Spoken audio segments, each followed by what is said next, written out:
आणि एक खरं सांगायचं म्हणजे मी लॉयर आहे ॲडव्होकेट आणि ॲडव्होकेट असतानाही माझं म्हणजे जीवनात मी 1-2 वर्षाची प्रॅक्टिस होती, माझा अनुभव होता. त्यातून मी पण सर्वात जास्त इंटरेस्ट माझा शेतीमध्ये येत होता. तर शेतीमध्ये इंटरेस्ट असा होता की मला 2 एकर शेती, पाणी भरपूर आहे, विहीर आहे आणि बोर आहे. तर मला पहिल्यापासून जी आवड होती म्हणजे माझं लॉही औरंगाबादला झालेलं आहे आणि तर विशेष म्हणजे मला शेतीमध्ये जास्त इंटरेस्ट असल्यामुळे मी शेती व्यवसाय करतो आणि त्यातून 2 एकर शेती असल्यामुळे मी जैविक शेती म्हणजे प्रगतशील शेतकरी म्हणून माझं एक वाव होतं. त्यातून मी 21 जानेवारी 2023ला 2 एकरमध्ये मी खरबूज पिकाची लागवड केली. तर ते खरबूज पीक माझं दरवर्षी म्हणजे माझ्या आधुनिक पद्धतीने घेत होतो.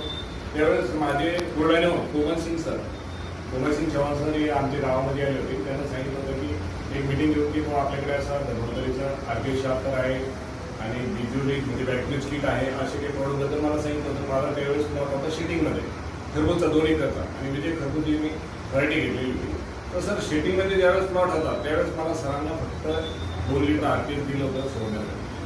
बॅटरी किट वगैरे काही सोडलं नव्हतं पण एवढं सोडून तुम्ही बघा नाही काय होतं.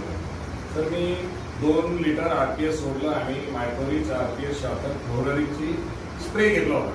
सर माझी ज्या वेळेस मला दरवर्षी शेटिंग राहत होती 2-3 तर मला 7, 8, 10 शेटिंग झाली होती माझ्या आणि त्यातून सर दरवर्षी मला उत्पन्न व्हायचं धर्मोदर होतं 2 एकरमध्ये 25 ते 30 टन.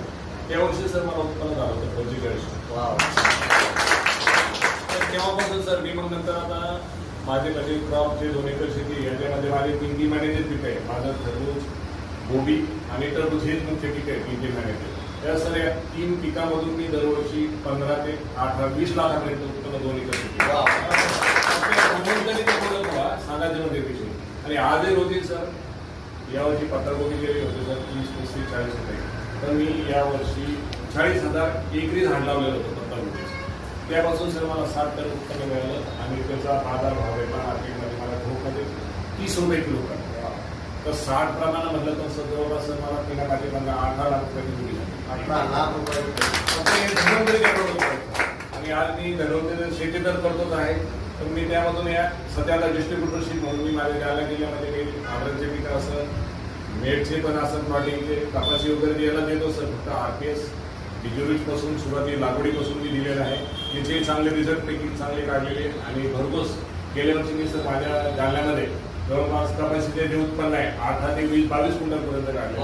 सोयाबीनचं जे पीक आहे ज्यांना 8 क्विंटल येत होते 10 क्विंटल येत त्याला 12 ते 14 क्विंटल तुम्ही उत्पन्न काढून दिलेले. असं भरघोस उत्पन्न मी या धन्वंतरीच्या प्रोडक्टपासून